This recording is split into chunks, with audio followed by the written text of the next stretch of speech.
做外贸的天堂了。我们在柯桥这个地方。 The sky has collapsed for those of us in foreign trade. Here in Keqiao, a lot of people are in the textile export business, including many who run their own factories. I used to think that for ordinary people like us, a trade war wouldn't really have much of an impact, but now that I think about it, something doesn't feel right.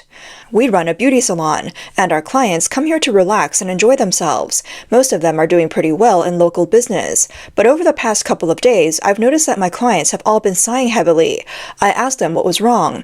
They said they run raw material factories, and they just brought in several tons of goods. Before they could even react, they lost between 500,000 to 800,000 yuan, just like that in a blink of an eye.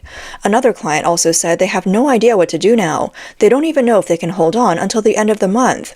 I said, how could it be this serious? Sometimes I wonder what's really going on with this country. I just feel like life is really hard for ordinary people. I came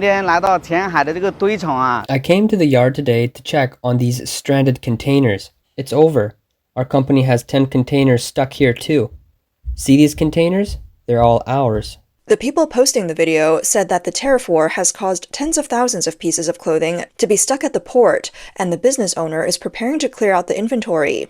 He said in his live stream that for just a few hundred yuan, people can buy export goods worth thousands of yuan. The U.S. China tariff war has left the Chinese foreign trade industry in despair, and the Chinese government's retaliation continues unabated. In the latest round of retaliatory measures on April 11th, China raised the tariffs on imports originating from the U.S. from 84% to 125%, while also stating that it will not impose further tariff retaliation on the U.S. On the surface, it seems like a tit-for-tat retaliation by China, but in reality, their stance has softened considerably. Earlier on April 6th, Chinese state media still boasted that the sky will not fall, but now it has shifted to helping businesses maintain trade with the U.S. as much as possible. Currently, most analysis suggests that this round of tariffs could lead to a decoupling of U.S. China trade. But this view has hardly garnered any response on Chinese internet platforms. The CCP authorities, besides blaming the U.S., are extremely cautious about using the term decoupling. This reveals that China is very reluctant to leave the European and American trade circles. For the past 20 years, this economy, one that has never fully reformed its economic and political systems in line with WTO requirements, has enjoyed ample trade freedom and privileges, rapidly increasing its wealth and completing a massive wealth transfer. Taiwanese defense expert Su Ziyun noted that China's total trade surplus last year exceeded $1 trillion, with Europe and the U.S. accounting for $550 billion of that. This amount is equivalent to China's defense budget, which is like China using money earned from the U.S. to invest in its military. However, the CCP also sees that Trump's approach is different from past ones. It is no longer just about addressing the U.S.-China trade deficit, but fundamentally adjusting China's economic structure, something the Chinese government cannot bear, pushing them to resort to confrontation. Some experts say that the CCP has actually prepared a retaliation list hidden within a white paper, which also contains a fear list of potential U.S. retaliations.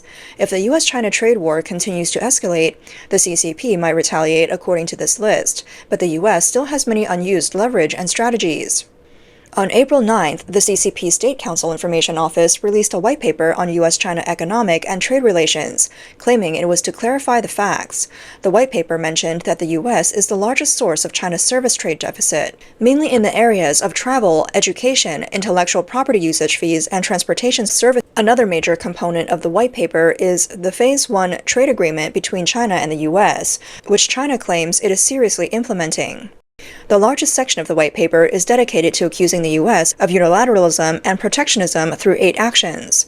Professor Henry Gao, a tenured professor at Singapore Management University's law school, posted on X that this white paper is not aimed at clarifying the facts as the Chinese government claims.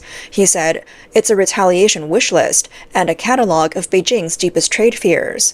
Professor Gao believes that most of the items on the retaliation list target the service industry, including banning U.S. service exports, stopping intellectual property protection for U.S. companies, forced technology transfers, banning U.S. food and agricultural products, limiting access to China's financial market, and devaluing the yuan. The fear list of potential U.S. retaliation mainly includes 8 charges against the U.S., including abolishing most favored nation status, trade and investment restrictions under national security grounds, expanding export controls, tariffs under Section 301, Section 232 investigations, using trade relief tools, and reciprocal tariffs. Some Chinese people have analyzed that China's trade confrontation with the U.S. has a major disadvantage. The substitutability of products between the two countries is not equal. The U.S. imports approximately $439 billion worth of goods from China, most of which can be sourced from alternative suppliers, and other countries are more than willing to fill the gap. The top 5 categories of goods China exports to the U.S., as listed by the Chinese government, are electrical equipment, accounting for 24%, machinery at 17.6%, furniture and bedding, accounting for 6%, toys, games, and sports products, accounting for 5%, and plastic products, accounting for 4.5%. China will attempt to increase re-exports to the U.S. through third parties, like Southeast Asia, but this route has already been targeted by the U.S. The top 2 categories, electrical equipment and machinery, cannot simply be relabeled and shipped as before. If Chinese companies move these production lines to Southeast Asia, the logistics effort is difficult, and the losses will be significant. Many factories will be left idle or scrapped, and large numbers of workers will lose their jobs. Training a large pool of similar technical workers in Southeast Asia will not be achieved overnight. The most crucial point is that Trump can adjust reciprocal tariffs at any time, making it difficult for third-party countries to assist China in relabeling country of origin. The latest signal from Trump is that while China may try to relabel goods in other countries, Chinese products will still have a product fingerprint that cannot be erased. Vietnam has confirmed that it will unhesitatingly abandon China to embrace the U.S. China imports approximately $143.5 billion worth of goods from the United States, some of which can be sourced from alternative suppliers, but others are difficult to replace. The top 5 categories of goods imported by China from the U.S., according to the Chinese government, are mineral fuels, accounting for 14%, machinery, accounting for 12%, electrical equipment, accounting for 11%, optical, photographic, or surgical instruments, accounting for 7.8%, and oilseeds, accounting for 7.7%. High-end electrical and mechanical equipment, including medical instruments and other such products from the United States, are indispensable for China. In practice, China might privately exempt tariffs or purchase through third parties, but at a higher price. China may not directly buy U.S. energy and agricultural products, but could still acquire them through third countries, again with added costs. China has suspended orders for U.S. aircraft, but still requires parts for maintenance. Similarly, China must purchase U.S. specialty vehicles, pharmaceuticals, seeds, and certain chemicals. The result of both sides' unwillingness to ease tariffs is that China's direct exports to the U.S. may quickly decrease or even cease, leading to rapid economic decoupling. However, it is much harder for China to completely stop imports from the U.S. U.S. economist Davy J. Huang stated that the structure of the white paper is quite unique. Instead of focusing on countermeasures, it meticulously lists 8 charges against the U.S., proving that the U.S. actually benefits. He believes that this is mainly for internal propaganda, telling the Chinese public that the party and its leaders didn't make mistakes, but rather it was the U.S. that made errors. It claims to deliver the message that the U.S. has been profiting from the Chinese people, justifying any future retaliation. Wang pointed out that according to Beijing's language, the retaliation list strongly suggests that these are the weaknesses of the U.S. that can be countered. At the same time, the fear list reflects Beijing's greatest concern, that the U.S. will continue to intensify its attacks and deep dive into these areas. He believes that this white paper is not intended for negotiation. Rather, it serves as a pressure response framework and a preparation document for potential conflict. As the tariff war has reached a certain point where imposing additional tariffs has become meaningless, some scholars argue that if the U.S. China trade war continues to spiral downward, China's retaliation measures may target the U.S. service sectors, which have the largest trade surplus with China. Economic scholar He Qinglian believes that further discussions on tariff wars are futile, and the main battleground has already shifted to the service industry.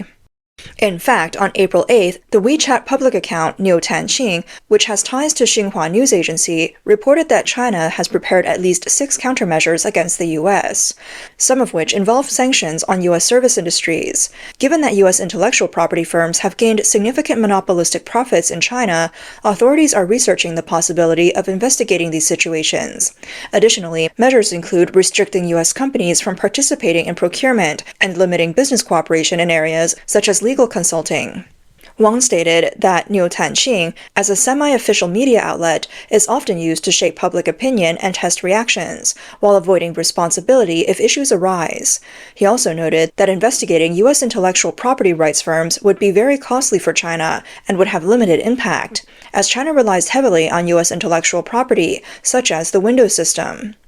Regarding the sanctions list in the white paper, Wang noted that the U.S. has not yet acted on options such as 1. Decoupling securities, delisting all Chinese stocks listed in the U.S., 2. Prohibiting all securities and financial bonds related to China from issuing or settling in U.S. dollars, 3. A tech blockade, including software and U.S. semiconductor sales. 4. Decoupling and talent exchange, with strict visa limitations on students and researchers. 5. Freezing assets, virus origin investigations, and international joint sanctions, which would approach acts of war. Su Ziyun stated that if tensions escalate, it will be clear that the U.S. holds the upper hand, as it controls the market and has the leverage in negotiations with 75 countries. China might attempt to seek other markets or create non-U.S. trade agreements, but this would not be highly advantageous, as China is heavily export-dependent. He further noted that the U.S. will have the advantage, particularly with its technological leadership.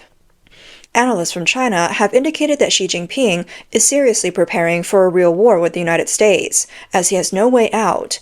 However, the domestic elite class does not want this, and they still dream of enjoying their lives in Western countries. Xi faces significant resistance from within the domestic elite. His trusted confidants are being taken down one by one, making it seem as though his power is unstable. The recent resignation of Tianning from her position as the head of the China Writers Association has drawn particular attention. Tianning is rumored to be Xi Jinping's mistress. In the Chinese political system, a mistress falling from grace typically signals the imminent downfall of the official involved. Chinese political commentator Li Dayu has raised the question of why Tianning never married into the Xi family. It is rumored that there are 2 reasons for this. One is that Tianning's father opposed the marriage, believing that the children of high-ranking officials are unreliable. The other reason is that Tianning's character is too artistic. In recent years, there have been few reports online regarding Xi Jinping's private life. Xi has consistently tried to cover up his past. A few years ago, a bookstore planned to publish a book about Xi Jinping's romantic history, but the owner and employees of the bookstore mysteriously disappeared, and a Swedish bookseller was even abducted across borders to China. Chinese political commentator Li Yanming believes that the recent events, including inspections of the China Federation of Literary and Art Circles and the Chinese Writer Associations, which were led by Tianning, show signs of Xi Jinping's weakening power. After the inspections, the party secretary of the Federation was replaced, and Tianning unexpectedly resigned as the head of the Chinese Writers Association. Senior members of the China Dance Association were also purged. Another significant signal of Xi Jinping's weakening position is the rumored investigation into He Weidong, a close ally of Xi and vice chairman of the Central Military Commission. The Financial Times reported on April 10th, citing 5 knowledgeable sources, including current and former U.S. officials, that He Weidong has been removed from his position in recent weeks. A 6th source confirmed that He is no longer serving in the role, and one source mentioned that He Weidong has been under interrogation by the authorities since his detention.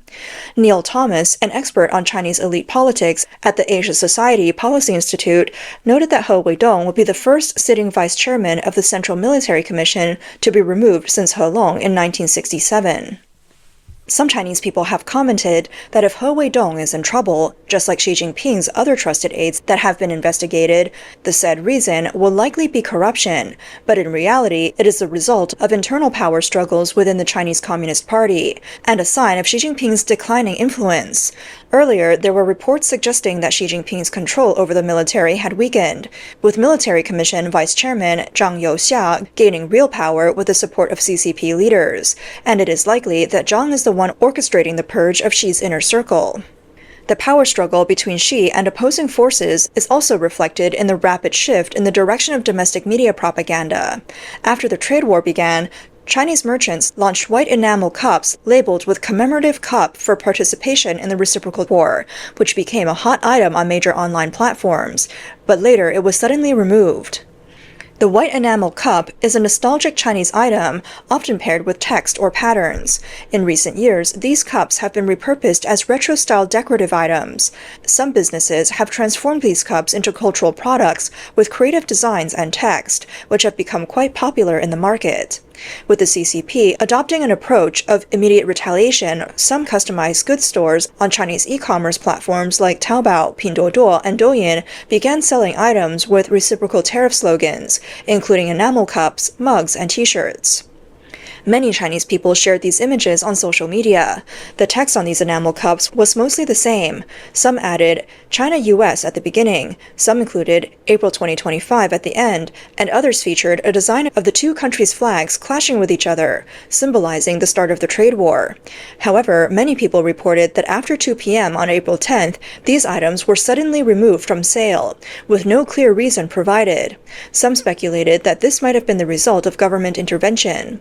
So far, the CCP has not shown any signs of backing down in the tariff confrontation with the U.S. This is clearly not the direction desired by the CCP elite and other vested interests, and demonstrates that Xi Jinping currently holds the dominant position in the intense internal power struggle. Even though CCP elders and elites may want to compromise with the U.S., no one dares to be the first to step forward as a representative of the surrender faction, because in the CCP bureaucracy, that would be self-destruction. Opposing forces will only work behind the scenes to undermine or weaken Xi's power, waiting for his downfall to then collectively seize the opportunity. This is the political ecosystem of the CCP. As for what will happen next, many Chinese people think that it is highly likely a real decoupling between China and the U.S. will begin, and China's economy will continue to decline. During this process, Xi Jinping will undoubtedly try to hold on to the last resort, the hot war button, because that is his lifeline to threaten all other forces. But will he be able to hold on to it? If he loses his composure and presses the hot war button, he may find that hot war is not really an option.